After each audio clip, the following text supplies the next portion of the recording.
요한계시록 9장의 말씀을 보겠습니다. 1절에서 11절까지 말씀을 한 절씩 교독하도록 하겠습니다.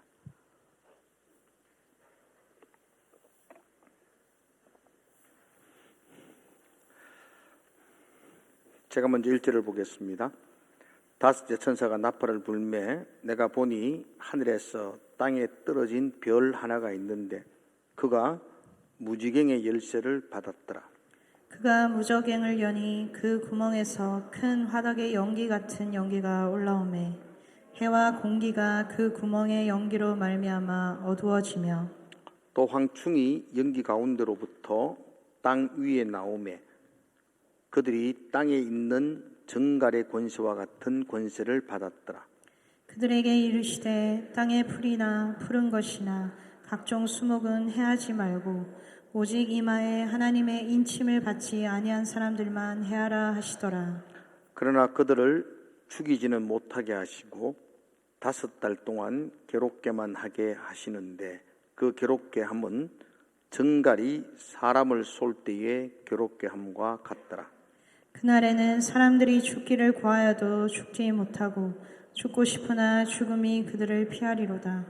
황충들의 모양은 전쟁을 위하여 준비한 말들 같고 그 머리에 금 같은 관 비슷한 것을 썼으며 그 얼굴은 사람의 얼굴 같고 또 여자의 머리털 같은 머리털이 있고 그 이빨은 사자의 이빨 같으며 또 철 호심경 같은 호심경이 있고 그 날개들의 소리는 병거와 많은 말들이 전쟁터로 달려 들어가는 소리 같으며 또 정갈과 같은 꼬리와 쏘는 살이 있어 그 꼬리에는 5달 동안 사람들을 해하는 권세가 있더라. 같이 읽읍시다.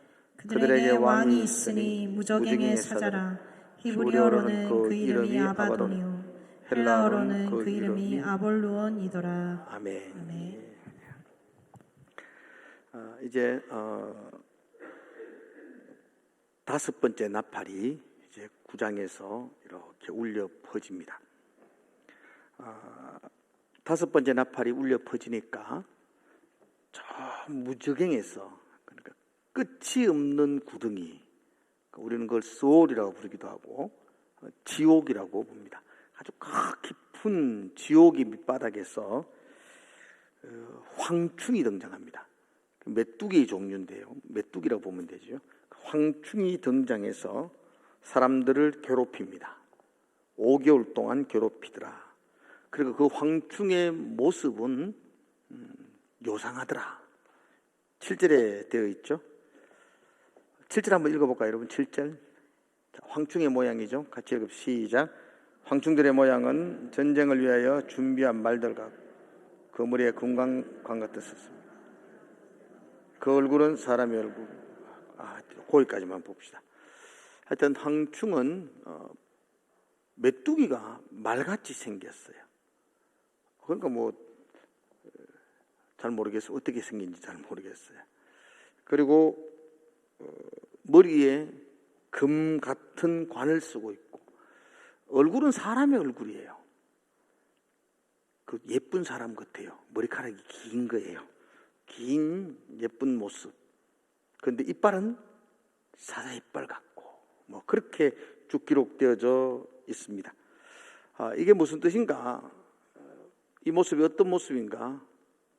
그 성경에 여러분 그 황충의 모습 7절과 8절, 9절, 10절에 황충 이야기 쭉 하고 그 10절 끝에 관로를 딱 열어놨는데 여러분 성경에 있어요? 4개는 있어요. 관로 열고 뒤키는데 쓸데없다 이렇게 적어놨어요. 그게 중요한 게 아니다는 겁니다. 그죠? 내가 차후에 이야기하겠지만 그런 황충의 모습이 어떠하냐는 별로 중요하지 않습니다. 그런 것들에게 마음을 뺏기지 마십시오. 다만 이 황충이 의미하는 게 뭐며 이 황충의 재앙을 통해서 하나님께서 우리에게 말씀하시고 싶어하는 메시지가 뭔지를 오늘 살펴보게 될 것입니다. 지금까지 우리는 인의 재앙을 살펴봤었고 그리고 이어서 나팔의 재앙을 살펴봤는데 8장에서는 첫 번째부터 네 번째까지의 나팔이 이렇게 차례대로 불려졌더랬습니다. 첫 번째 나팔이 불려지자 피 섞인 우박과 불이 땅에 떨어집니다. 우박이 떨어지는데 우박이 피가 섞여 있고 그리고 불과 같았다, 그렇게 말하죠. 그런 불이 땅에 떨어져 가지고 땅의 3분의 1이 불타버립니다. 수목과 또 모든 풀들이 다 불탑니다. 하늘에서 불이 땅에 떨어졌으니까 땅이 잿더미가 되는 게 당연하잖아요. 첫 번째 나팔이 하늘에서 우박과 불이 떨어져서 이 땅에 있는 모든 나무들과 건물들과 가옥들이 거의 3분의 1이 불타버렸다, 그렇게 표현하고 있습니다. 두 번째 나팔이 불어지자 불붙은 큰 산이 바다에 떨어집니다. 그러니까 바다는 아주 너무 넓으니까 우박 조만한 거 떨어지가는 별로 표도 안 나니까 큰 산이 불덩어리처럼 불이 붙어서 바다에 떨어져서 바다 3분의 1이 파멸되어지고 그 안에 사는 고기들, 생물들이 죽임을 당하고 또 그 바다를 떠다니는 배들이 다 파손이 되었다, 이렇게 표현합니다. 세 번째 나팔이 불어질 때에 큰 별이, 타는 큰 별이 강에 떨어져서 역시 강의 3분의 1이 다 파멸되는 장면이 보게 되고요. 네 번째 나팔은 해와 달과 별들의 3분의 1이 타격을 받아서 떨어지고 빛을 잃어버렸다, 이런 이야기입니다. 자, 지난 시간에 잠깐 말씀드려 보십시오. 땅이 무너졌죠. 그 다음에 어디 갔죠? 바다. 그 다음에는요 강. 그 다음에는요 하늘. 다 3분의 1이 무너졌다는 것은 거의 다 파괴되었다는 이야기입니다.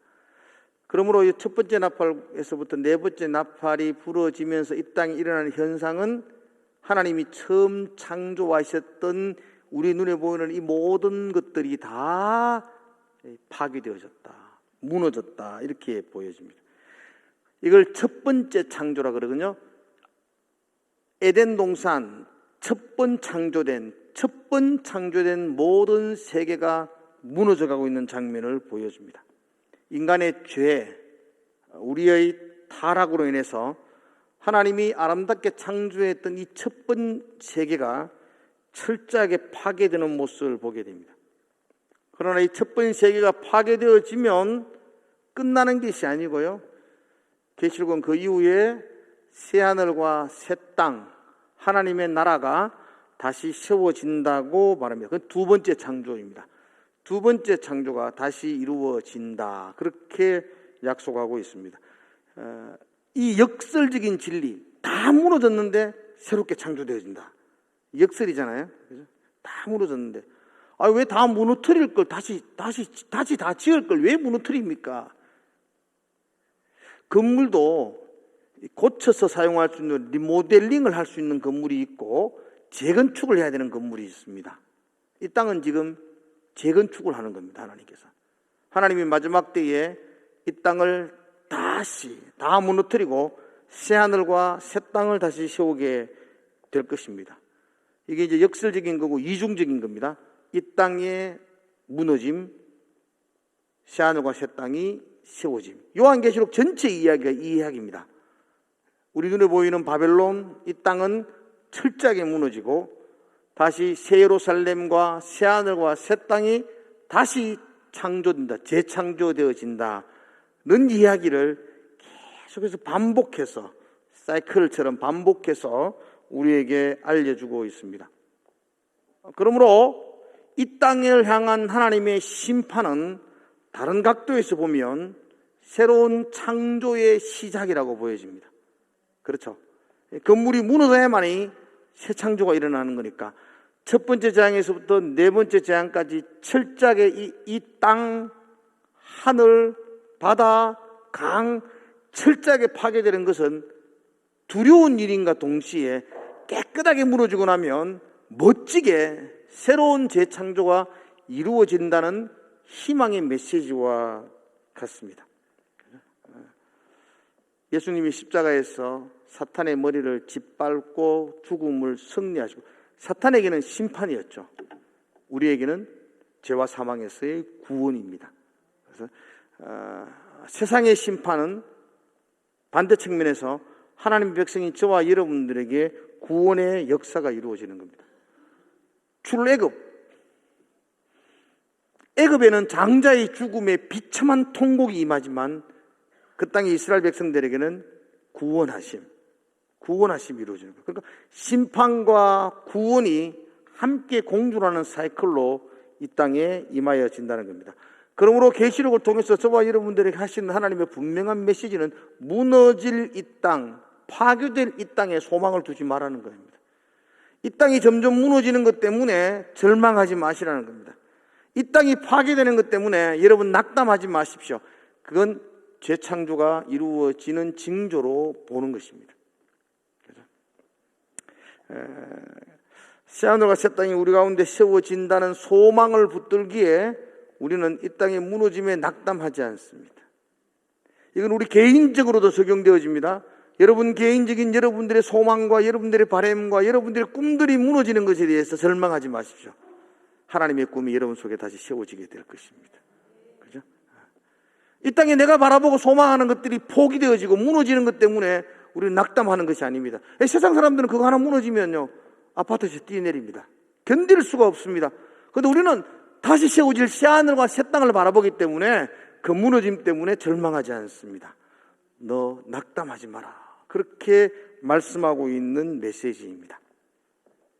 이제 다섯 번째 나팔을 불기 전에 13절의 말씀을 서론격으로 보고 9장을 넘어가도록 하겠습니다.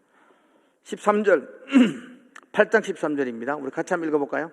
시작.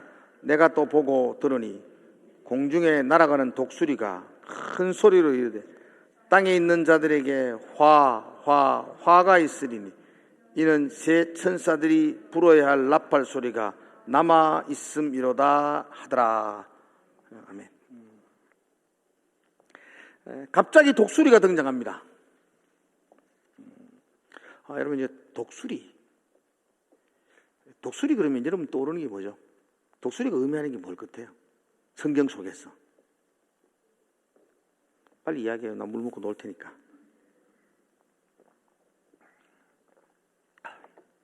독수리.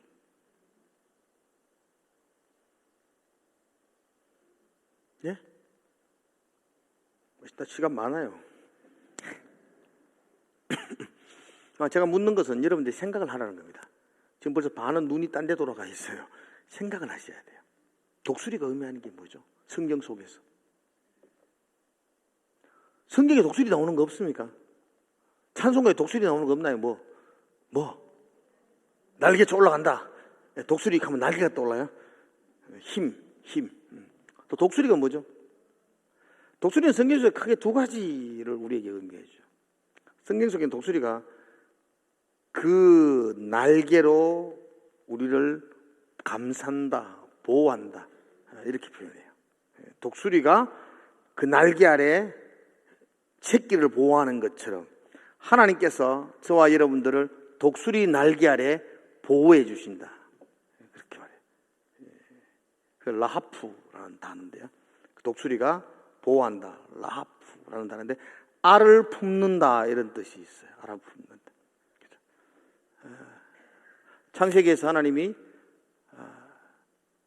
영이 수면 위에 운행하시더라 이럴 때 수면 위에 운행하신다, 라하프라서요. 그게 하나님이 그 수면, 혼돈과 땅은 혼돈과 무질서한데 하나님이 독수리 날개처럼 딱 품어주셨다, 이 땅을. 그런 뜻이에요.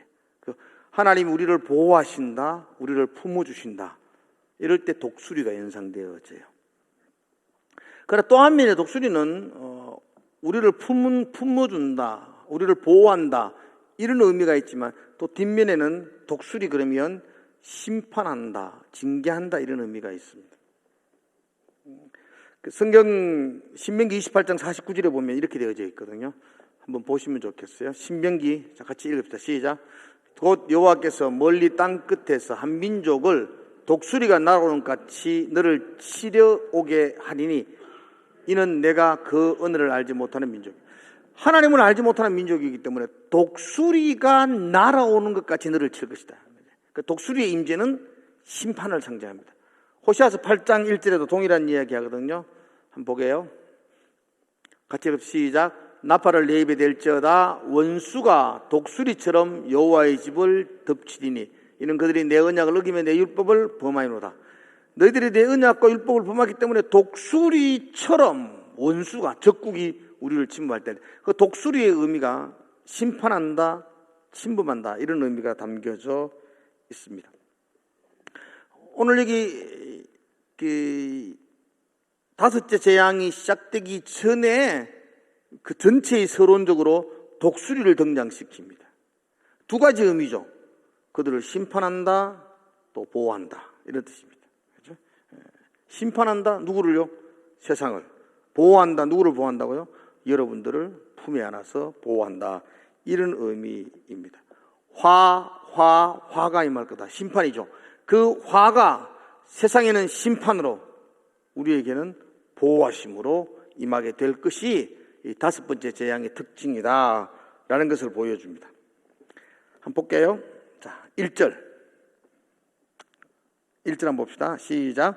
다섯째 천사가 나팔을 불매 내가 보니 하늘에서 땅에 떨어진 별 하나가 있는데 그가 무지갱의 열쇠를 받았다. 이게 좀 해석이 좀 분분해서 여러분 정확하게 하시죠. 자 봐요. 나팔을 부니까 하늘에서 별 하나가 땅에 떨어지는데요. 그가 깊은 구덩이, 지옥을 여는 열쇠를 가지고 있다는 것입니다. 누구냐? 누굴 것 같아요? 말하지 마세요. 틀리면 부끄럽잖아. 생각하세요. 누구세요? 그죠? 많은 사람들이 예수님이라고 해석을 합니다. 근데 제가 보기에는 아닙니다. 그렇게 해석하지 않습니다. 하늘에서 땅에 떨어졌다 할 때에 히브리어로 떨어졌다 할 때 히포라는 단어를 쓸 때 이 떨어졌다는 부정적인 단어예요. 추방되었다, 쫓겨났다 이런 뜻이에요. 하늘에서 쫓겨났다 이런 뜻이 있어요. 그래서 예수님이 이 땅에 오셨다는 표현을 쓸 때 쫓겨났다가 아니고 임재하셨다, 강림하셨다 표현을 써요. 이 표현은 예수님을 의미하는 표현이 아니다 그렇게 보여져요. 또 그 무지갱 열쇠, 음부의 열쇠를 가졌다 그러는데 여러분 자세히 보시면요. 오늘은 자세히 보시면 여러분 상례성도 자세히 보십시오. 땅에 떨어진 별 하나가 있는데 그가 무지갱의 열쇠를 가졌다 그랬어요? 받았다 그랬어요? 받았다 그랬어요. 무지갱의 열쇠의 주인은 따로 있어요. 계시록 1장 8절 보면은 곧 살아있는 자라 내가 전에 죽었었노라 볼지어다 이제 세세토록 살아있어 사망과 음부의 열쇠를 가졌노라. 계시록 1장 18절에 사망과 음부의 열쇠를 가진 자는 예수 그리스도세요. 음부를 열 수 있는 사람은 예수 그리스도세요. 그런데 그 예수 그리스도가 열쇠를 줬어요. 누구에게? 땅에 떨어진 별 하나에게 주었다.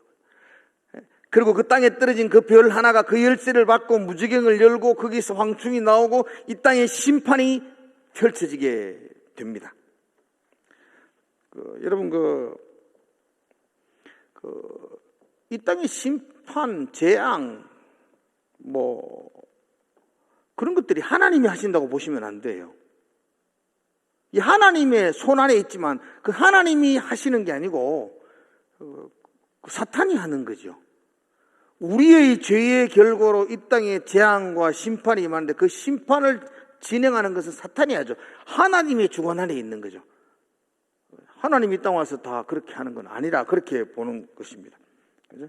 사망과 음부의 권세를 가지신 분은 예수 그리스도이십니다. 그런데 그 열쇠를 예수님이 사탄에게 잠시 허락을 합니다. 그래서 이 땅의 재앙을 일으키고 있다 그렇게 말합니다. 사탄이 이 땅의 재앙을 일으키는 도구가 되었다는 겁니다. 전쟁, 하나님이 전쟁하는 거잖아요.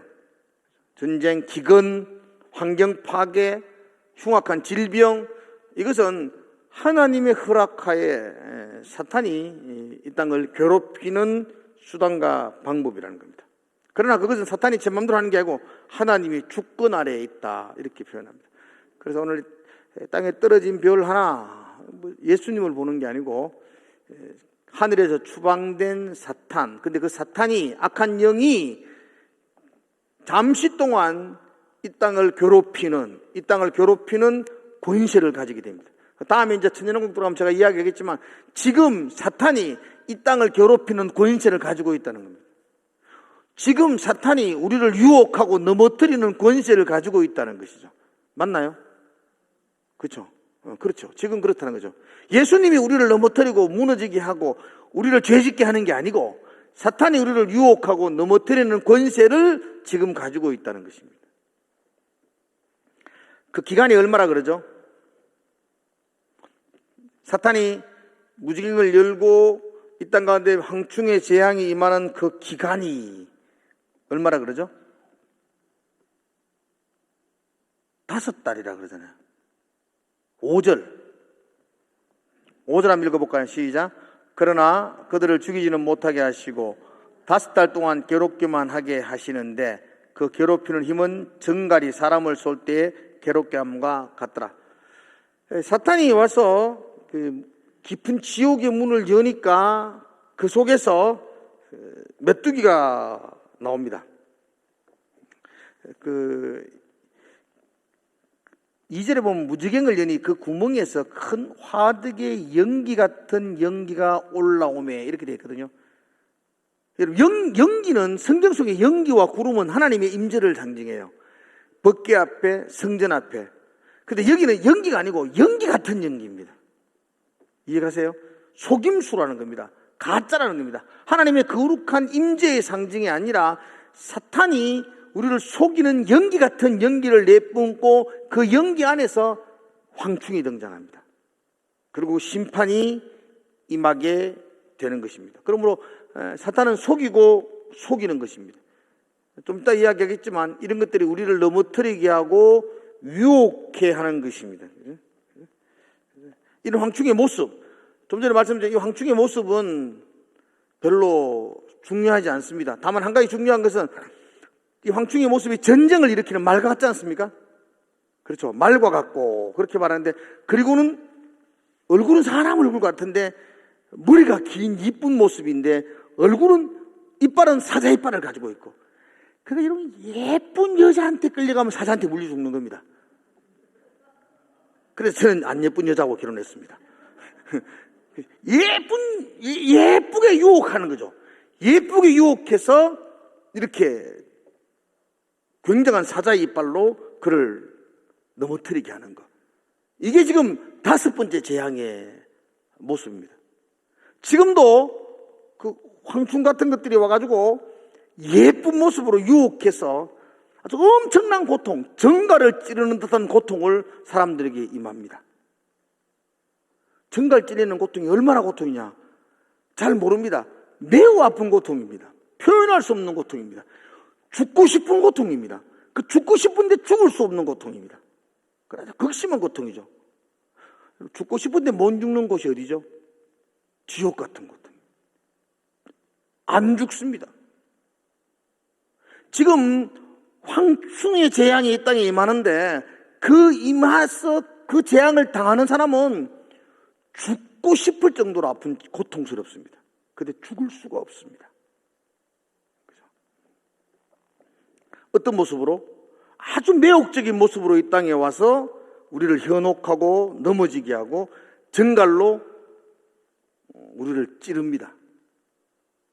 현혹되어 갔다가 정갈에 찔려서 그 죽음보다 더 아픈 고통을 당하는 곳, 지옥 같은 삶을 사는 곳, 그게 5번째 재앙입니다.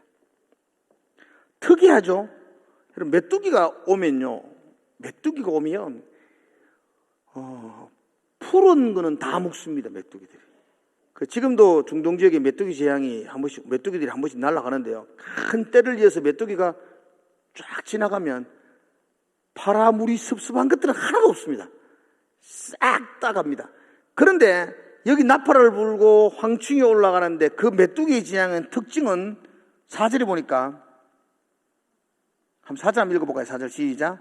그들에게 이르시되 땅의 풀이나 푸른 것이나 각종 수목은 해하지 말고 오직 이마에 하나님의 인침을 받지 않은 사람들만 해하라.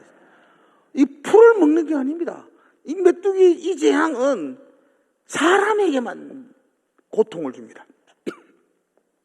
사람에게만. 그 특징이 그래도 누구는 이 고통을 안 당해요? 와, 인침을 받은 사람. 다른 재앙은 특이합니다. 인침을 받은 사람은 이 재앙을 받지 않습니다. 여기 인침을 받은 사람이 누굴까요? 인침을 받은 사람이 누구죠? 그 앞에 나오는데 몇 명이죠? 14만 4천. 하나 둘 셋 14만 4천이 아니고 하나님을 나의 왕으로 고백하고 그분 안에 있는 성도들. 그러니까 황충의 재앙은 특이하게도 우리 성도들에게는 임하지 않습니다. 하나님 아버지를 왕으로 섬기며 내 모든 것 주의 것이라고 고백하고 나의 삶을 주님께 내어놓는 성도들에게는 이 황충의 고통이 없습니다. 기쁘죠? 할렐루야.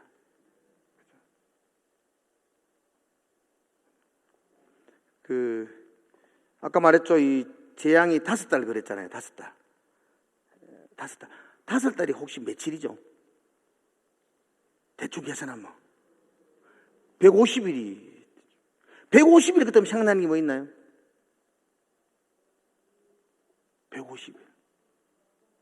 성경에 150일. 그렇죠. 아이고 우리 권사님처럼 뭐 떠올라야 되잖아. 150일은 노아 홍수 때에 물이 이 땅에 가득 찼던 날짜입니다. 이게 이 땅을 심판했던 하나님의 1차 심판이었거든요. 그때 150일이었습니다. 다 잠겨 있었습니다. 150일간. 지금도 마찬가지입니다. 이 땅의 황충이 사람들을 그냥 다 몰살시킵니다. 심판 다 죽입니다. 며칠 동안? 150일. 노아 홍수 150일에 다 살아 기생하는 것들은 다 죽었습니다. 다 죽습니다. 그때 살아난 사람은 누구죠? 노아 홍수 때 살아난 사람은 방주 안에 있는 사람들 살아났습니다. 방주 안에. 방주는 예수의 십자가를 의미하죠. 방주 안에 예수 그리스도께서 저주와 심판의 비를 다 홀로 맞으시면서 그 안에 우리를 라하프 품어주셨다는 겁니다. 우리를 그 안에 보호해 주셨습니다. 독수리가 날개 아래 보호하는 것처럼 그 예수 그리스도께서 심판의 비를 다 맞으시면서 우리를 보호하심으로 우리는 살아났습니다. 여기도 마찬가지입니다. 여기도 정갈이 화살이 지옥 같은 고통을 모든 사람에게 찔러서 제공할 건데 우리는 하나님이 독수리가 날개 안에 보호하시는 라프 보호하는 것처럼 우리를 보호해서 우리는 안전하게 할 것입니다. 입 맞은 자들은 정갈의 공격을 받지 않습니다. 그죠? 그래서 나무도 풀도 아니고 입 맞지 아니한 자들에게 끔찍한 재앙이 임하고 그들은 죽고 싶지만 죽을 수가 없습니다. 할렐루야죠. 안 기뻐요? 정갈 맞아 볼래요?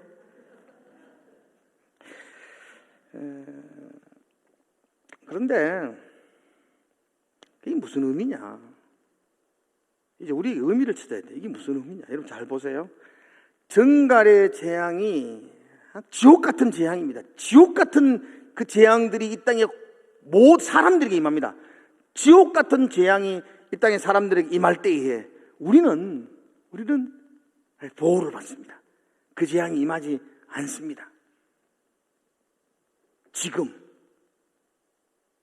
여러분 여기 이 일곱 나팔의 재앙은 어느 한순간에 일어나는 재앙이 아니고 나중에 이야기했지만 예수의 초리 말세에 일어날 재앙이거든요. 이 일곱 나팔, 일곱 대접의 재앙은 말세에 이 땅에 일어날 재앙인데 말세가 언제라 그랬습니까? 예수님이 오시고 다시 오실 때까지 말세입니다. 지금이 뭐죠? 말세입니다. 그러므로 지금 이 재앙들은 지금 이 땅 가운데 여전히 일어나고 있죠. 우리가 봤잖아요. 전쟁과 기근과 흉년과 죽음.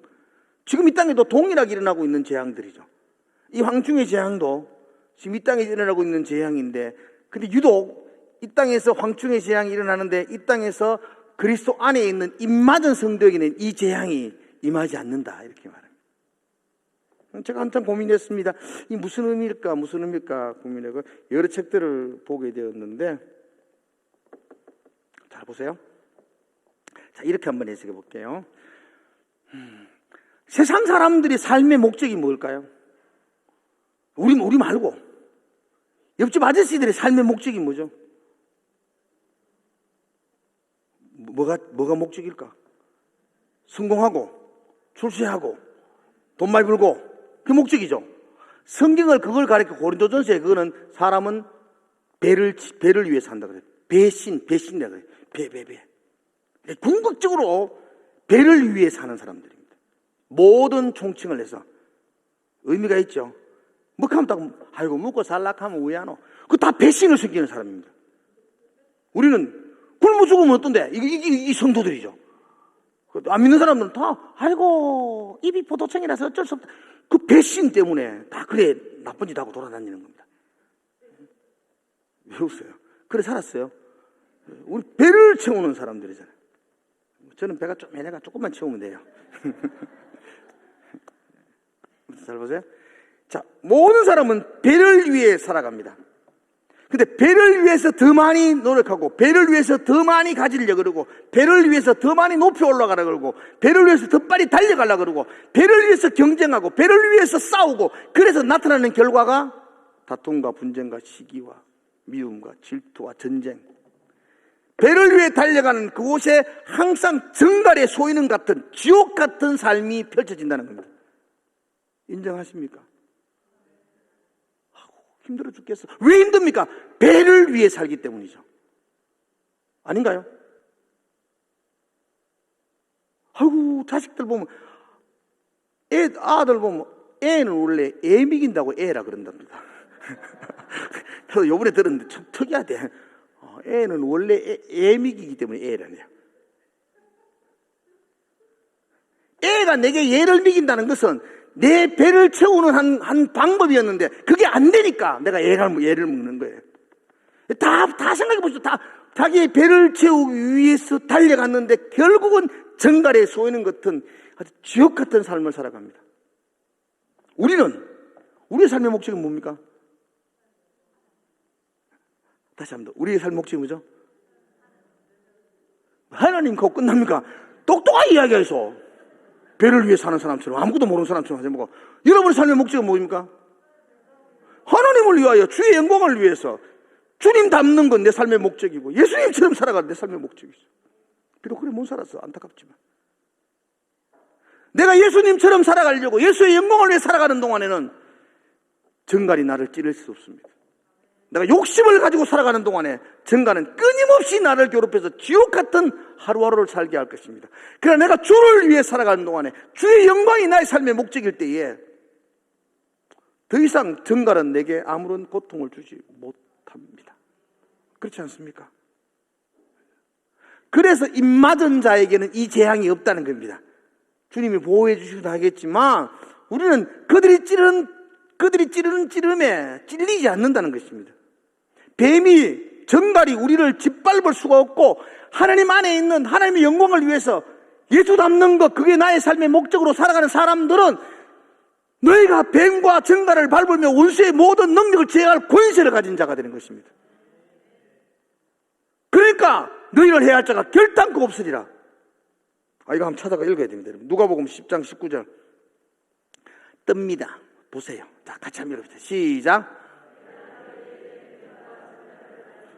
원수의 모든 능력을 제어할 권능을 주셨어요. 너희를 해야 할 자가 없게. 정갈이 여러분을 해야 할 수 없다는 겁니다. 여러분들은 뱀과 정갈을 짓밟고 누를 수 있는 권능이 있는 사람들입니다. 야, 밥 좀 줄게. 나는 밥 안 먹는다. 너는 배를 위해 사는 사람 아니니까 그들이 배를 통해서 우리를 공격할 수 없다는 것입니다. 그래서 그들을 짓밟을 수 있다는 것입니다. 그게 우리의 능력입니다. 능력. 할렐루야. 그렇게 사시기를 축복합니다. 교회 안에 있는데도 불구하고 배를 위해 살아가서 맨날 정달한테 찔려가지고 찔찔 울고 계속 그거만 하지. 뭔 그래 울 일이 많습니까? 예수 안에 있는데. 뭐가 그렇게 답답하십니까? 배를 위해 살아가 답답한 거 아닌가요? 뭐 답답하시죠, 여러분들이? 주의 권능이 내 안에 있는데, 하나님의 영광이 내게 있는데, 하나님의 영광을 이루지 못해서 안타까운 눈물을 흘리시는 분들을 축복합니다. 사업이 안 된다고 우는 사람들은 똑같이 전갈 맞은 거 아닙니까? 그거 전갈 맞은 거예요. 그거. 되면 어떻고 안 되면 어떻습니까? 되면 배 앞에 4끼 모으면 되고, 안 되면 2끼 모으면 되고, 그렇지 않습니까? 우리의 삶이 아닙니까? 우리가 그것이 우리의 목표가 아니니까 전갈이 더 이상 우리를 찌를 수 없습니다. 그러니까 우리에게 주신 권능이 뱀과 전갈을 밟으며 사탄의 유혹과 공격을 능히 제어할 권능이 우리에게 있는 것입니다. 그렇게 능력 있게 사시기를 축복합니다. 그러니까 제일 불쌍한 게 교회 안에 와가지고 배를 위해서 계속 사는 사람들 아니겠어요? 교회 안에 와가지고도 계속해서 배치해달라고 기도만 하는 사람들. 그러니까 채워지면 뭐 조금 할렐루야 그것도 여러분 놀라운 능력인데요. 배는 묵을수록 커집니다.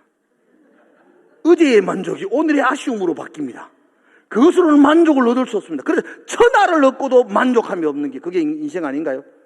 그 배를 위해 사는 사람은 천하를 얻지만 만족을 못 얻습니다, 여러분들. 어떻게 그게 만족이 없습니까?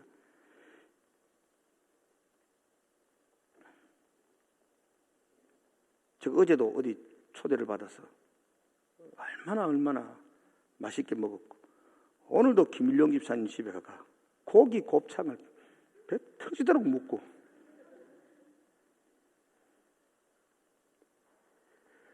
물을 얼마나 먹는지,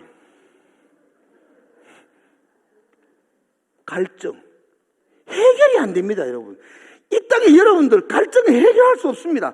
우리의 욕망은 갈증입니다. 해결하지 않습니다, 여러분들. 소금물을 먹은 것처럼 계속해서 먹어도 해결되지 않는 갈증 때문에 죽고 싶어도 죽지 못하는 인생을 사는 거, 그게 배를 위한 인생 아니겠습니까? 그게 전갈이 우리를 유혹하는 것 아니십니까? 이게 유혹 아닙니까? 이게 지금도 황충이는 끊임없이 우리를 유혹합니다. 예쁜 모습으로. 그런데 사자 이빨로 우리를 죽음의 고통을 줍니다. 꼬리는 전갈의 그 아픔 화살을 쏘아서 죽고 싶은데 죽을 수 없는 지경으로 빠져들게 됩니다. 우리 그래 살지 말자고요. 우리 입맞은 자들입니다, 여러분들. 주님 우리를 인치셨습니다. 인치다는 말은 너는 내 것이라고 주님께서 말씀하십니다. 도장 찍힌 사람들입니다. 그럼 도장 찍힌 사람처럼 살자고요. 뱀과 전갈을 짓밟으며 살자고요. 그래서 이 황충의 유혹에서 승리하시는 삶. 그래서 믿음으로 사는 삶이죠. 세상 다 흔들려도 믿음으로 사는 사람은 두렵지 않습니다. 다 무너질 거니까요. 원래 무너질 게 무너지는데 뭔 두려울 게 뭐 있습니까? 나는 믿음으로 살리라.